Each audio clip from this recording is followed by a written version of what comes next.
Breaking news. Nikon leaked their entire product roadmap through the end of 2023. This is the biggest leak I've seen in my entire career. There are 7 upcoming Nikon cameras leaked, and we have pretty important specs for all of them. First, I want to cover Canon's response to their third-party lens ban and talk about how third parties are solving Sony's biggest mistake.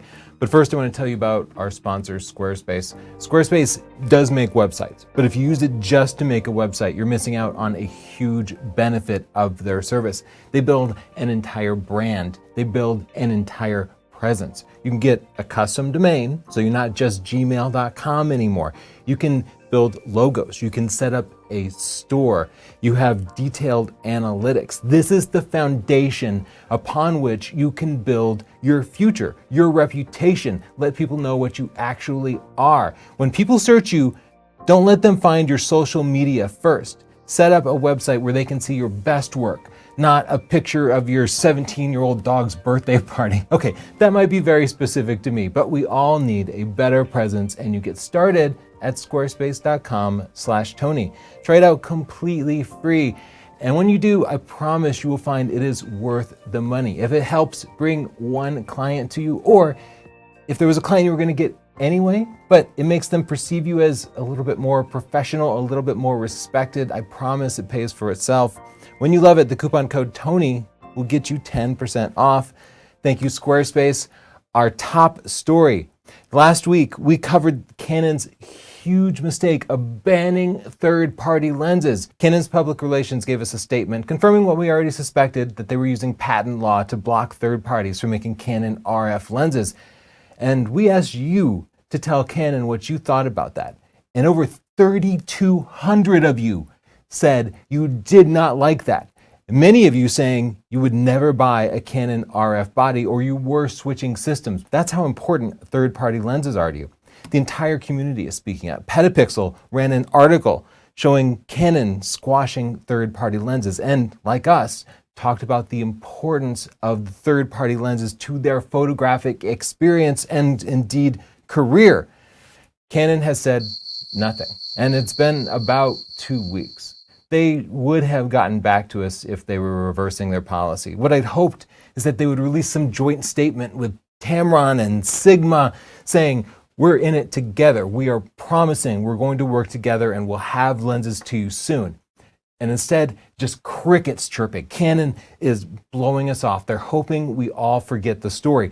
But here's the thing. This decision makes total sense from a business perspective for Canon. They can force you to buy Canon lenses once you buy a Canon RF camera, and that makes more money to them, and that is what businesses live to do. But it only makes them more money if you don't factor the lack of third-party lenses into your camera choice. And many of you are already saying you're choosing Sony or Nikon over Canon because you want access to those third-party lenses. And both Nikon and Sony are closely embracing third-party lenses. They have a fantastic selection, and it allows you to produce better quality results at lower price point, but also gives you access to niche lenses like fast wide primes for astrophotography that Canon cannot do with their RF limited lens lineup. And when you factor that into your decisions, it will no longer be a profitable decision for Canon. And I hope Canon management sees this and changes their minds and tells us soon. But so far, it's nothing. Our next story helps to address Sony's biggest problem. Chelsea and I both use the Sony Alpha 1 as our primary workhorse camera, but it has one very serious limitation, and that's that to get the best performance out of it, you have to use CF Express Type A cards. But the Sony A1 shoots 30 frames per second with 50 megapixel RAW files, and it will fill up those 160 gig cards in less than an hour if you're having a good day of shooting a sports game or a good day of wildlife photography. That means you suddenly have to stop what you're doing and change out these tiny little and very expensive cards. CF Express Type A has proven to be the biggest flaw in the Sony Alpha 1, the Sony a7S III, the Sony a7 Mark IV, and those of us using them seriously are frequently complaining about it. And one third-party company, Tilta, is stepping up to introduce a rather hacky solution to this. They are putting on half rig, kind of a bracket that goes onto the camera that has what's called an M2 SSD. This is a solid state drive like you might have in your laptop computer. And it has like a little dongle that plugs into the CF Express Type A port. And thus it pretends to be a CF Express Type A card, but it can write to a half a terabyte SSD. Now, this seems perfect for me as a wildlife photography, frequently filling up my cards, except that, of course, it covers up the grip because that's where the memory cards live. And I don't think I can handle having a bracket changing the shape of the grip. I think that would make the camera awkward to hold for long periods of time, especially hand holding with a telephoto lens. So I think that might be a deal breaker for me, but especially those of you using maybe an a7S III or a7 IV for video, using high quality codecs, you might consider this solution. I can't find it for sale anywhere, but I know it's coming, and the price translated to American dollars would be about $650. So hopefully this will be for sale soon. Now, our lead story, NikonRumors.com, is showing that Nikon has leaked their entire 2022 and 2023 camera lineup. We have 7 new cameras coming, and I'm going to tell you about each of them in chronological order. First, November of this year, we expect to see the Nikon Z6 Mark III. This is right on schedule. The original came out in September of 2018.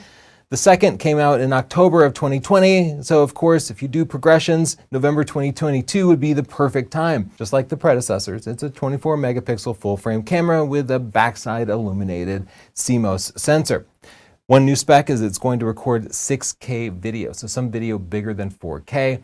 Overall, people do not seem to care much about this. This video is in 1080, and you know what? Nobody complains because screen sizes have actually gotten smaller and smaller as more and more people are consuming content on their smartphones, and the sort of race for megapixels in video doesn't seem to be that important. Nonetheless, I expect Nikon to roll in the autofocus benefits we've seen from the development of the Z9 software into this, and that's probably going to be the biggest benefit. I wouldn't have recommended the Z6 or Z6 Mark II for sports or wildlife, but now I bet you'll be able to shoot both of those pretty well.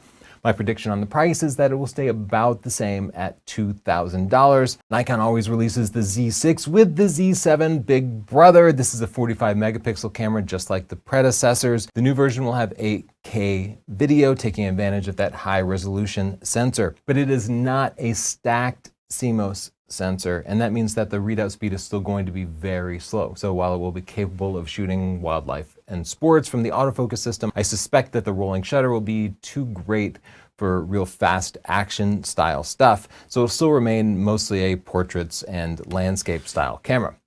Now, the low end Nikon full frame camera is the Nikon Z5, and Nikon is planning a follow-up, the Nikon Z5 Mark II, in January of 2023, about 2.5 years after the release of the original Z5. We reviewed the Z5. We really liked it, and I love seeing more budget-oriented full frame cameras. The current one is, I think, is at $1,200, $1,300. I predict the follow-up with inflation, which is a big deal, will probably be closer to $1,500. So I really hope they keep that price down.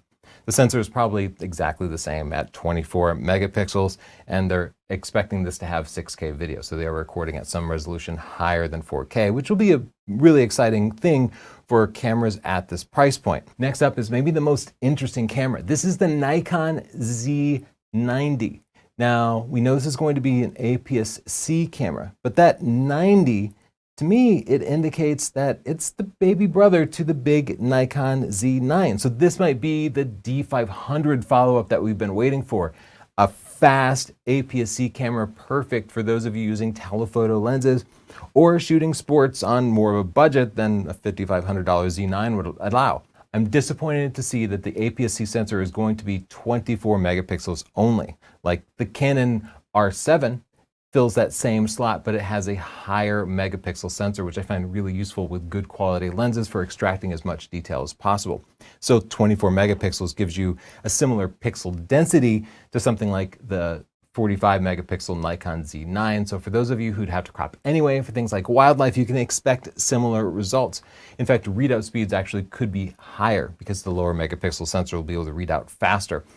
Emphasizing their focus on sports and wildlife, this is a stacked CMOS sensor. When you see stacked CMOS sensor, you know the readout speed is going to be much, much faster. Will it also do away with the mechanical shutter? Probably. It seems like Nikon wants to save a few bucks by taking that out, even though it reduces their flash sync speeds. So if you're thinking about getting a sports and wildlife camera at a lower budget, wait for the Nikon Z90. We just have to hope that they make some APS-C sports lenses to go along with it. It's going to record 6K video and should be available in March of 2023. I think the price is going to be about $2,000, though it could go as high as $2,500. That's north of the most expensive APS-C camera we have now, the Canon R7. But I think the frame rates will be higher. I think it'll probably be 30 frames per second with the electronic shutter at full resolution with no rolling shutter. Now the R7 has a high frame rate, but the rolling shutter is appalling, meaning it's kind of useless. And I would be shocked if they didn't give us the same 120 frames per second that the Nikon Z9 offers at a lower resolution like 10 or 11 megapixels. The camera I'm personally most excited about is the Nikon Z8. This is Nikon's super high resolution camera, and the 8 in the name indicates it is a successor to the famous Nikon D850, a camera I cannot bring myself to sell because we declared it the best DSLR ever made, and it has held that title without losing it.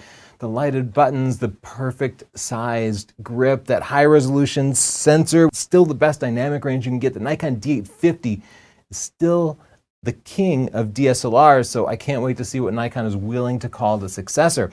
It's going to be high resolution at 61 megapixels. And honestly, I've never seen a difference in any of our tests between 60 megapixels and like 45 megapixels. We've been through this upgrade before when we went from the A7R3 to the A7R4, and it was a wash. Even nitpicking, we could not find any reason to tell people to upgrade. But the Z8 will have a stacked CMOS sensor, and that means it's going to benefit from those fast readout times. That ruined the ability to do fast action and wildlife with the Sony A7R Mark IV. So this should be the wildlife king with that high megapixel sensor. And it will shoot 8K video, and we expect it to be available in March of 2023. Now, as to the price, I think it's going to be below the $5,500 Z9, and that means it'll probably be about $4,500, between $4,000 and $4,500. And I bet the frame rate's going to be limited compared to the Z9. It'll probably only be like 10 to 15 frames per second because there has to be something to distinguish it from the Z9 and keep the Z9 at the top. Because if nothing else, it's very important that the numbering work out. This is the mock-up that Nikon rumors made of the Z8. They expect it to have a little bit deeper body. For those of you who care how your camera looks, not just how it works, Nikon is releasing a Nikon ZF, which is a retro camera. Now, they previously had the DF. See how that first letter indicates the mount? That was their retro-styled DSLR, and it was kind of a flop. It had no video capabilities whatsoever, and while it looked cool, it didn't have the functionality of something like a Fuji X-T4, which is really the only camera to me that does retro right. This is going to have a 24 megapixel full frame sensor, just backside illuminated, not stacked. So it's not going to try to be a high-end camera, but rather a camera for those who are fashion focused, I think. It'll shoot 4K video. It'll be available mid-year in June of 2023, and I'm guessing that the price is going to be about $2,500, though maybe it'll be closer to $3,000 as they put a high premium on aesthetics. Finally, the last camera coming out in October of next year is the Nikon Z50 Mark II. This is their mid-level APS-C camera that has 21 megapixels and it's not BSI. It's going to be a lower quality sensor with less dynamic range, but it should have full width 4K and probably better autofocus than the existing Nikon Z50 had. The Z50 is okay for sports and such, but it doesn't keep up with Canon's latest R10 and R7, so I think Nikon is probably refreshing their autofocus to try to keep up with the Sony and Canon competition. In the comments down below, let me know which camera you're waiting for. Are you so fed up with Canon that you're ready to switch to one of these new Nikon models as soon as they're launched? And don't forget to subscribe to see our reviews of all these cameras once they're officially out. And thank you to our sponsor, Squarespace, which does more than build websites. They build a presence for you. Whether that is a business for you to make money with, or whether it is just a way for you to show off your work, build your reputation, so that when people find out you're a photographer or videographer and they search for you, they see something better than just your social media. Get started today for completely free. No credit card required at squarespace.com/Tony. Try it out and I think you'll find that your work looks absolutely spectacular. When you love it, the coupon code Tony will get you 10% off. Thank you, Squarespace. Bye.